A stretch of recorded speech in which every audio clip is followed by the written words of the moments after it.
आंखें खोले। स्वामी, स्वामी कुछ तो बोले स्वामी।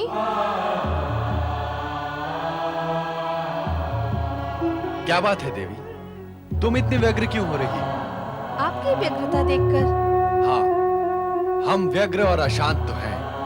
किंतु क्यों? कारण क्या है? एक कारण हो तो बताएं। कारण तो अनेकानेक है। इस जगत में देव, दानव, मानव कोई भी अनाचार अथवा अत्याचार से अछूता नहीं है। ये सभी समय समय पर अवसर पाते ही स्वार्थवश अथवा भोगवश उद्दंड होकर नैतिकता की मर्यादित सीमाओं का उल्लंघन करते हैं। इससे जगत में हाहाकार बढ़ता है और हम अशांत हो जाते हैं। स्वामी, आपने जिस सत्य का अनुभव किया वह कहा। अब मैं भी अपने अनुभव का सत्य कहूं?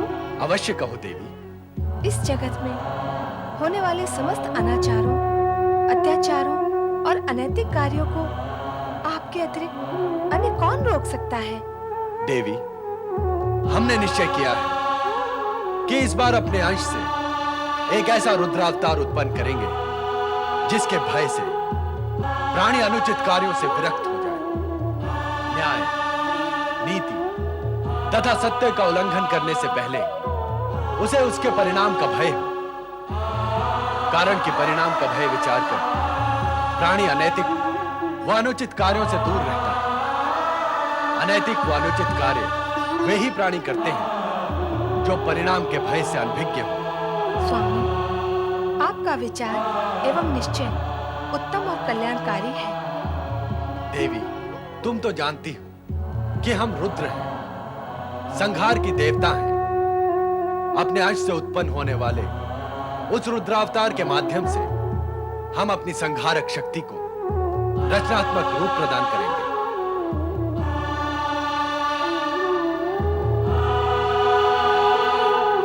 स्वामी का ये संकेत निश्चित ही किसी पुण्य आत्मा से जुड़ा हुआ है। ओम नमः शिवाय, ओम नमः शिवाय, ओम नमः शिवाय, ओम नमः शिवाय, ओम नमः शिवाय, ओम नमः शिवाय। ओम नमः शिवाय, ओम नमः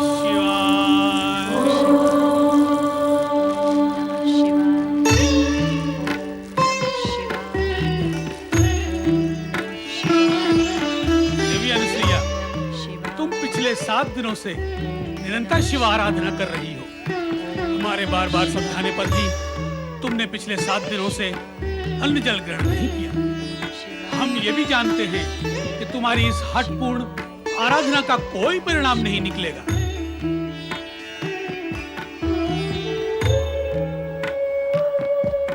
आप मेरे स्वामी हैं, इसलिए आपकी किसी भी बात का मैं प्रतिरोध नहीं करूंगी। किंतु मुझे दुख इस बात का है कि ब्रह्मा जी से उत्पन्न श्रेष्ठ सप्तर्षियों में प्रमुख होते हुए भी आप अत्रि ऋषि अपनी साध्वी पत्नी की संतान कामना पूर्ण करने में उपेक्षा क्यों दिखा रहे हैं? इस सत्य को तो आप भली भांति जानते हैं कि नारी के मन में छुपी ममता को संतुष्टि तभी मिलती है जब उसकी गोद भरी हो। क्या आप ये भी नहीं जानते कि अपनी संतान का मुख देखे बिना नारी जीवन की कोई सार्थकता नहीं है? फिर भी आप ऐसे कठोर वचन कहते हैं कि मेरी आराधना का कोई परिणाम नहीं होगा। देवी अनुसुईया, तुम्हारे सतीत्व के तेज से समस्त जगत परिचित है, किंतु हम इस कटु सत्य से मुक्त नहीं हो सकते कि हमारे भाग्य में अपनी संतान का सुख नहीं है। ये हम अपने दिव्य ज्ञान के बल से जान चुके हैं। अब जैसी तुम्हारी इच्छा तुम करो, हम तुमसे कुछ नहीं कहेंगे।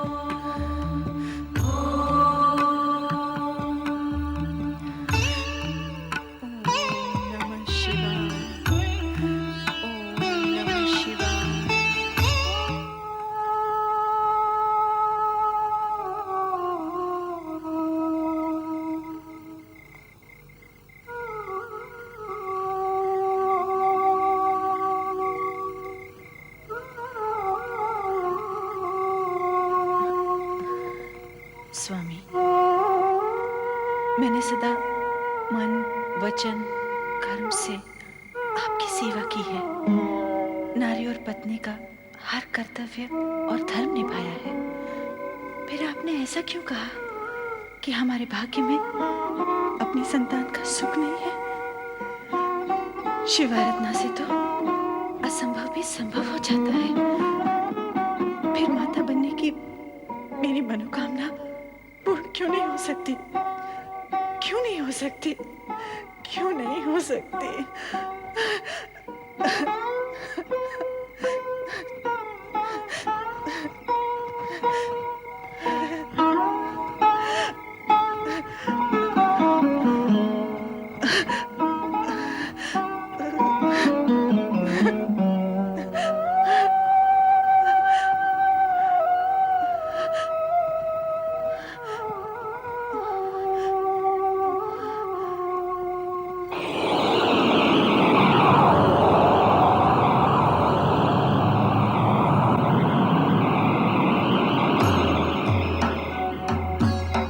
देवी अनसुईया, जागो। हम तुमसे कुछ कहने के लिए यहाँ उपस्थित हुए हैं। आओ सती अनसुईया, हमें तुमसे कुछ कहना है।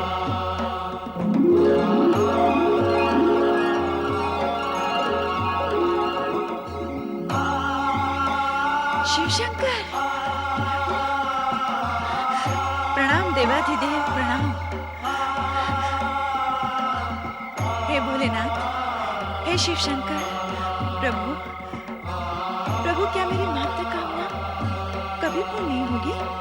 तुम्हारे इसी प्रश्न के समाधान के लिए हम यहाँ प्रकट हुए हैं। तुम्हारे सतीत्व तेज के प्रभाव से संपूर्ण जगत ही नहीं, अपितु जगत के नियंता त्रिदेव भी प्रभावित है। इसीलिए शीघ्र ही ऐसा अवसर आएगा जब तुम ब्रह्मा, विष्णु, महेश इन तीनों की माता बनो। मैं माँ, ब्रह्मा, विष्णु, महेश की माता मैं बनूंगी? कब? कैसे प्रभु? ये हम तुम्हें अभी नहीं बता सकते देवी। हे शिवशंकर, क्या आप नहीं जानते कि मैं मातृत्व का सुख प्राप्त करने के लिए कब से आपकी आराधना कर रही हूँ? फिर भी आप मुझे निश्चित उत्तर क्यों नहीं देते प्रभु? देवी, तुम्हारे प्रश्न का उत्तर तुम्हारी तपस्या और साधना पर निर्भर है। किंतु भगवान, तपस्या रत रहने के उपरांत भी मेरे स्वामी ने मुझसे ये क्यों कहा कि अपनी संतान का सुख हमारे भाग्य में नहीं है? उन्होंने सत्य ही कहा है अनसुईया। तुम अपनी कुक्षी से किसी भी बालक को जन्म नहीं दोगी, परंतु जगदम्बा से भी ऊंचा पद प्राप्त करोगी।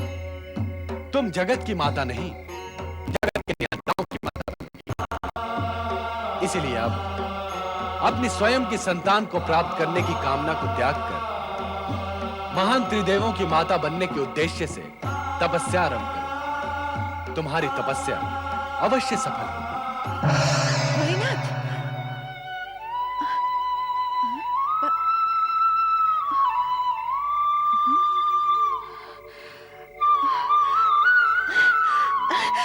स्वामी, स्वामी उठिए, स्वामी, स्वामी उठिए ना। क्या हुआ अनसुईया? स्वामी, अभी मैंने एक अद्भुत स्वप्न देखा और स्वप्न में भगवान शिवशंकर को देखा। ये स्वप्न तो अत्यंत शुभ है। कहाँ देखा तुमने भगवान शिव शंकर को? यही अपने आश्रम के आंगन में। उन्होंने मुझे अपने पास बुलाया और आदेश दिया कि मैं तपस्या करूं। तपस्या? वो तो तुम करती ही हो। भगवान शिव ने कहा कि मैं जगत की नियंता ब्रह्मा, विष्णु और महेश की माता बनूंगी। जगत की माता से भी उच्च स्थान होगा मेरा, जगत के नियंताओं की माता। लगातार अखंड शिव की आराधना करने वाली अनसुईया को स्वप्न में शिव दिखाई दे और उससे मनोकामना की बात करें तो इसमें आश्चर्य कैसा? हर प्राणी के स्वप्न में उसके अपने विचारों का प्रतिरूप होता है अनसुईया। तो क्या स्वामी, भगवान शिव की भविष्यवाणी सत्य सिद्ध नहीं होगी? ये तुम्हारी आस्था पर निर्भर करता है। इस विषय में मैं कुछ नहीं कह सकता।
सप्त ऋषियों में महान ब्रह्मपुत्र अत्रि महर्षि की धर्म पत्नी सती अनसुया को तपस्या करने की क्या आवश्यकता पड़ी?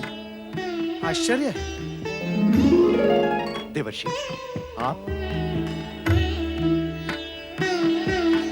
देवर्षि, क्या आप बता सकते हैं कि सती अनुसुईया को ऐसी कठोर तपस्या करने की क्या आवश्यकता पड़ी? नारायण नारायण, मेरा प्रश्न भी यही है देवराज, किंतु उत्तर कौन देगा? क्या आप सती अनुसुया को पहले से ही जानते हैं? ओम के उच्चारण की प्रति गूंज इतनी तीव्र है देवर्षि कि इसका प्रभाव स्वर्ग तक हो रहा है। उसी गूंज से प्रभावित होकर मैं यहां चला आया तो देख रहा हूं कि अत्रि ऋषि की पत्नी देवी अनुसुईया कठोर तप कर रही हैं।